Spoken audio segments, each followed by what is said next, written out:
Hello SGD, I'm going to do a quickie video on Ollantaytambo, comparison of then and now photos. And here's a older, I think this is from 1910, Hiram Bingham era, maybe in the mid-20s with Cambry. But well, firstly got to be careful. So I saw this photo and it's like, well, what's going on there? So if we go back, that wall doesn't seem to be there, and this entire section. So I thought, has this been dismantled or removed? Well, it turns out it hasn't. It's just got to be a bit more careful with your investigation. So where that blue arrow is roughly where this is a Google Earth Street View image. But we actually need to go back to this red, where the red arrow, that's actually where that photo was taken from. And just again, by using Google Earth, you could find where this is a marketplace there, and you can see that wall. So at first I thought this had been dismantled, removed. It actually turns out it's there, so no problem with that. But there is something interesting I want to come to.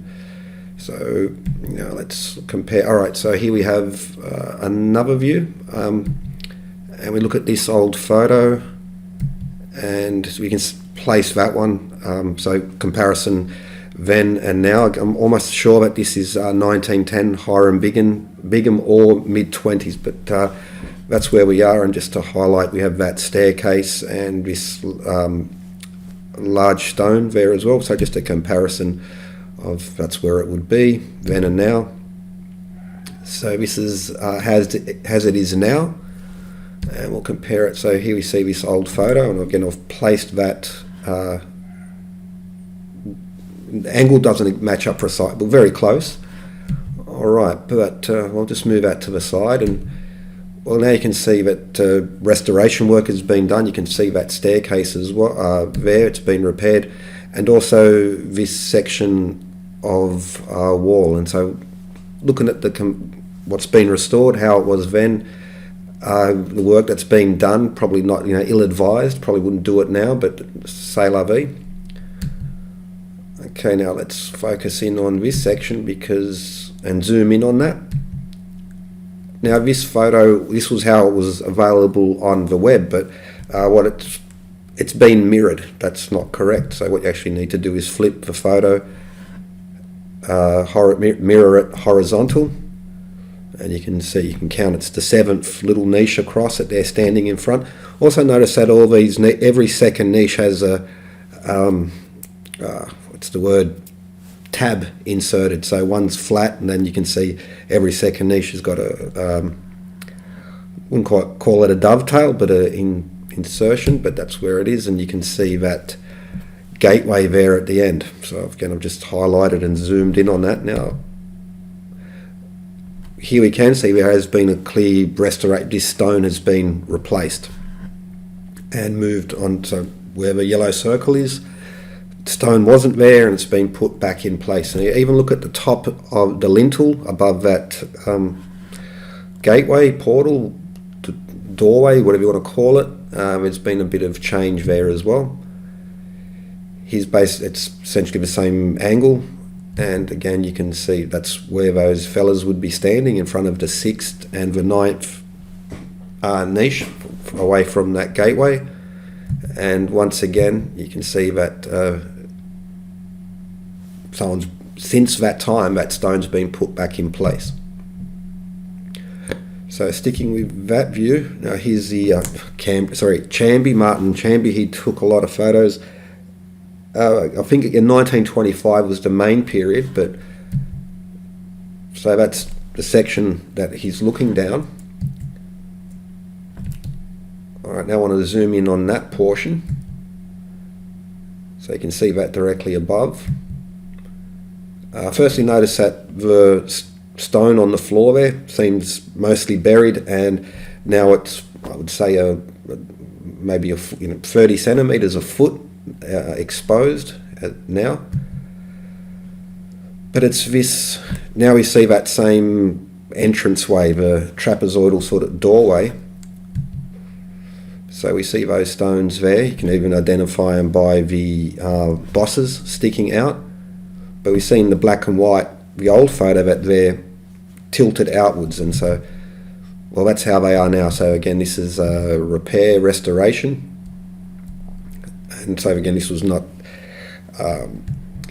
done somewhere during that period. Now, if we go, just to go back, just to orientate ourselves, so this completed arch doorway there down towards the end.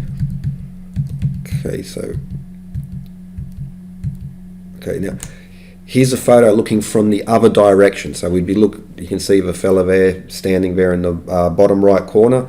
That's the other side of the archway.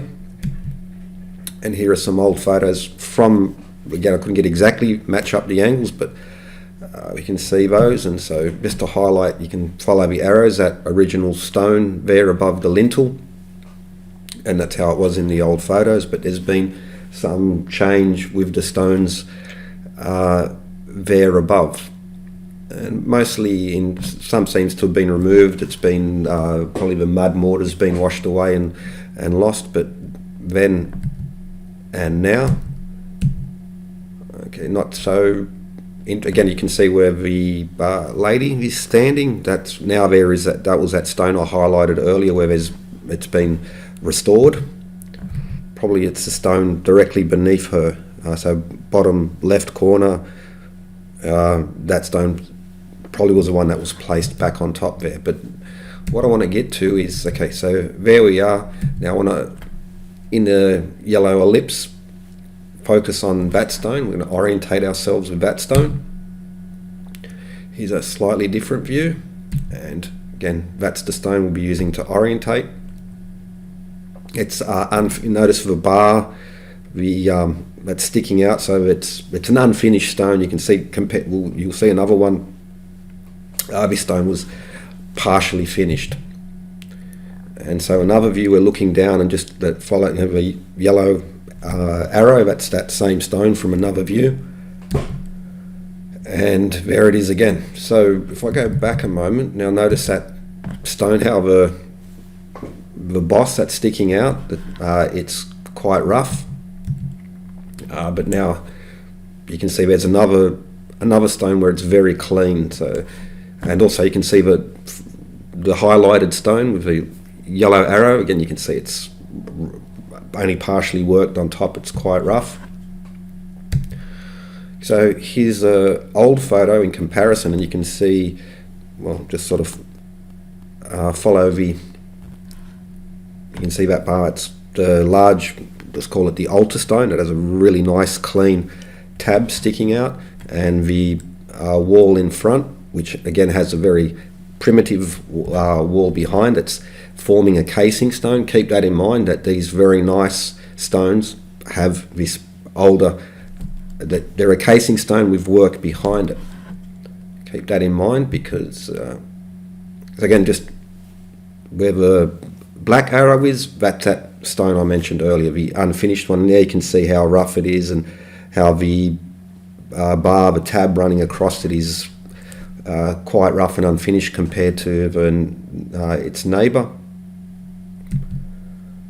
But note that underneath that, since the 1920s at least, and so much other, primitive work, it's part of a restoration. Those in the circles there, that's been added, and this is a important point as well. Now we have that same area, top left corner. Again, you can see the positions there, just to orientate ourselves, how it was and how it is now.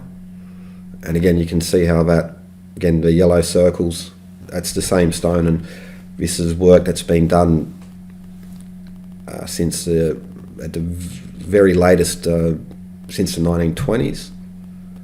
And here's another angle, basically the same area, but again, just to highlight that. But what of interest is, okay, again, you can see, just to orientate where we are compared to those stones, but what I want to look at is not that particular stone. What it is are the wall, Temple of the Sun it's called, the Great Wall some will call it, but this is an important one, because here's a modern picture of that same wall. Okay, just to show you where it is in case you're missing. Alright, so there's, you can see it closer as it is now. Now let's look at an old photo of how it used to be. Put that on top so we can see. Well, notice that how these were is not how it is now. So again, that was moved in modern times, put back together, and it's not, you know, ancient crude Inca work. It's a lot of restoration going on, preservation. I don't know if you call it restoration, but also notice that under here, well, we do see again these smaller stones, and what you have in South America, even like for instance Machu Picchu, if you go down a bit, they always put small stones underneath. This is also in the walls in places like Cusco. What it was just like now with skyscrapers, for earthquake protection, they have them either on springs or rubber mounts or on rollers. Well, that was a very common technique back then, where you have the big stones and you always had small stones underneath. Sometimes it's still visible. A lot of times it's buried, but also buried by certain revisionists. And so again, well, although there is restoration, preservation work there, even in the original condition, you can see it just was a standard practice, because unless there are certainly large and small stones mated to bedrock, but that's not all. You know, these are almost like the exceptions that prove a rule. What you want is to have this type of work underneath, again, to absorb the energy and keep your walls together. This is one way to. It's not just about polygonal walls being resistant to earthquakes. It's if there's liquefaction or too much movement underneath, it doesn't matter how good you bond them together, the earthquake's just going to tear them apart. You do need absorption. We do it now, and cleverly people did it in the past as well. So this wall has a lot of modern preservation and restoration. Now, here we see again the Great Wall, the Sun Temple Wall, whatever you want to call it, and then we see the valley going down in the back. Now, what I want to highlight is, notice, okay, we can trace out the slopes of the mountains there. This is an important feature, something to keep in mind, because take the modern photo, and I couldn't get one that was really good to the side, but see that yellow line, so we can see the mountainside there in the background. So that is what's going, you know, the mountains in the background. That's landscape, and just to highlight, you can see how that goes together well. Now we're looking at that wall, but from the corner and from the side. So we'd be like in the valley facing towards the mountain and the side of the Great Wall there. So I've just marked an X so you know what face the stone is there. Okay, now we go back to this photo. Notice anything? Look to the far left at the edge of the frame. Okay, that blue line. Okay, first off, that's just the mountains in the background. It's not. Doesn't match up. So now we see again, an X marks that stone, just so you know where we are. Well, this is not mountains in the distance. Even by the resolution, and so, you know, it's pretty clear that that's close to the camera, not mountains in the background. What there was something big on that side of the wall, covering the cruder, primitive work. So we zoom in and notice, and not only the damage to the wall, especially when you have two bits of, you know, stone contacting, that's going to help this peeling, this damage, but you can also see the discoloration where there seems, almost certainly seems to have been something there. Now that similar patterns of damage are on those other stones as well. I would wager that there was a casing wall here, and so now we're looking at that play. We've got a different view, just the corner where you can see the shadow and the light on the wall. That's the same wall there, and we can see on the top right the old photo with that piece on the left side of the frame. Okay, now, well, firstly notice that's the ramp which they access. This is the Incan ramp where they brought up the stones. A nice big ramp, very clear. So I'll come to more. I want to, before I go into full, what the actual academic work that's been done in regards to this, and go where the quarries actually are and how they moved the stones, which is all very well studied and documented. But before we go into that, I just want to show you around, because I think I'd bet that these stones here were once there along the side, just to the side of the Great Wall there. So just like the current large megalithic wall is covering this primitive earlier work, and dependent on that stone for it would just, that's what's holding it up. I showed in a previous video, I'll put the links in the description, where you can see from behind that this is not, the older, cruder Incan work is what's holding up this stuff. Okay, all right, so the mysterious discoloration and flaking, peeling on that stone, compare that to the old photo. That's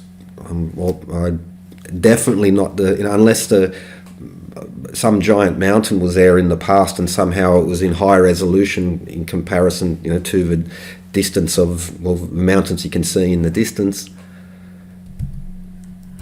So apart from all the other restoration work that's often identified as primitive Incan work, which is just poor quality modern cheap restoration, I'd also thinking that almost certain that on the other mysterious part, that these stones destroyed in the ancient cataclysm, well, they've actually been maybe an earthquake during the recent time, or some ill-founded restoration preservation attempt that went awry and was never completed.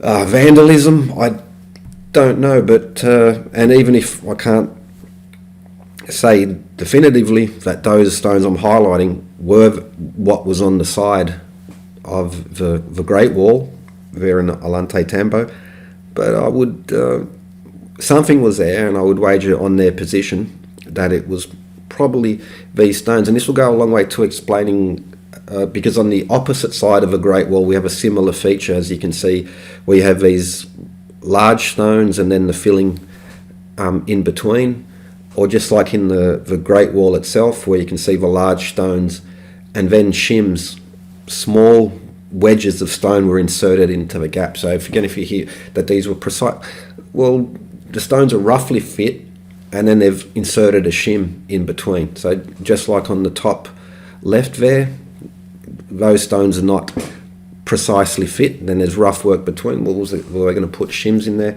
We'll come to, anyway, I'll do that, but I just wanted to show these and compare the old photos to show where the restoration work has been done in the last 100, 110 years at most. And that's definitely not a mountain in the background. So much it's usually in Spanish or foreign languages, a lot of the older work, so there probably is documentation, description of this, but it's just quite a pain to track it down, translate it and go through that. I might do that in the future if someone who's got more interest, knowledge, has the language barrier is not a problem for them as it is for me. well, they might be able to, drop any links in the description to this, because it could be this is not a mystery that I've uncovered on my own. I mean, it's some I must have noticed in the past, but it's just the way that search engines work. They tend to favour sensational trash rather than the more boring but scholarly, disciplined type of work. But for those, it might be of interest, and definitely something going on there. And I would say that, how much has been demolished in the last 100 years, or preservation / restoration work, maybe earthquakes in that time, but why they fell now but they didn't fall in the past, who's to say? But something definitely was there, and it doesn't seem to be small. It seems to be a big solid block, and it's not there anymore. And the discoloration, the colouring, the peeling and flaking on that stone does match what seems to have once been here.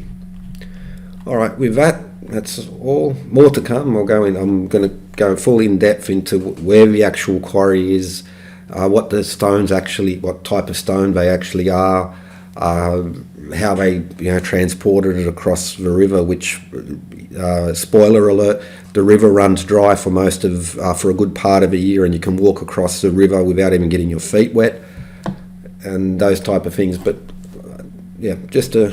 before I move on to the next one, let's put this out there. Cheers and have a good one.